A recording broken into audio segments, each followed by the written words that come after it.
Landasan yang pasti. Tuhan telah menjanjikan sebuah rumah tangga yang besar kepada Abraham. Tetapi rumah ini harus dibangun di atas firman Tuhan. Allah dan Abraham begitu memahaminya dan segera mulai membangun.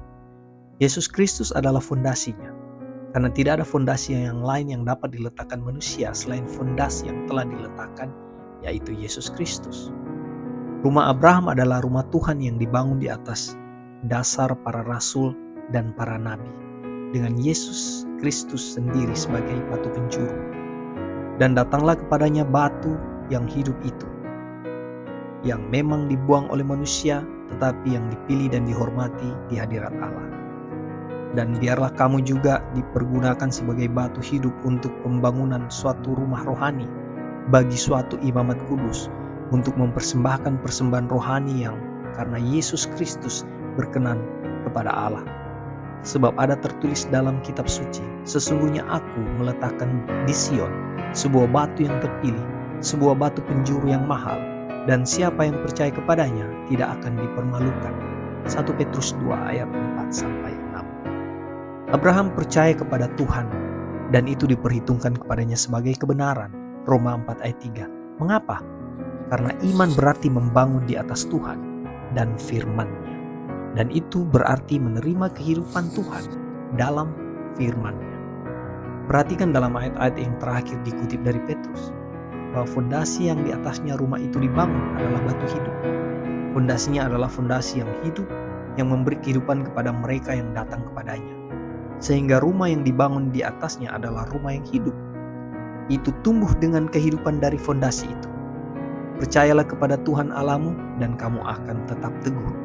2 Tawari 20 ayat 20. Dalam ayat ini, kata percaya dan didirikan, keduanya berasal dari satu akar kata, yaitu amin.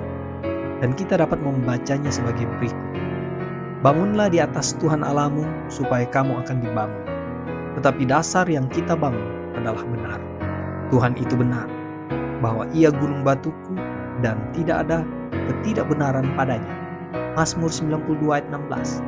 Itulah sebabnya karena iman berarti membangun di atas Tuhan dan firman-Nya yang kudus. Sudah jelas bahwa iman adalah kebenaran bagi orang yang memiliki dan menjalankannya. Yesus Kristus adalah sumber dari segala iman. Iman memiliki awal dan akhir di dalam Dia. Tidak ada iman sejati yang tidak berpusat pada Kristus. Karena itu, ketika Abraham percaya kepada Tuhan, dia percaya kepada Tuhan Yesus Kristus. Tuhan tidak pernah dinyatakan kepada iman kecuali melalui Kristus. Fakta bahwa kepercayaan Abraham adalah iman pribadi kepada Tuhan Yesus Kristus lebih jauh ditunjukkan oleh fakta bahwa itu diperhitungkan kepadanya sebagai kebenaran. Tapi tidak ada kebenaran kecuali melalui iman Yesus Kristus. Dia dijadikan bagi kita hikmat dan kebenaran dan pengudusan dan penebusan.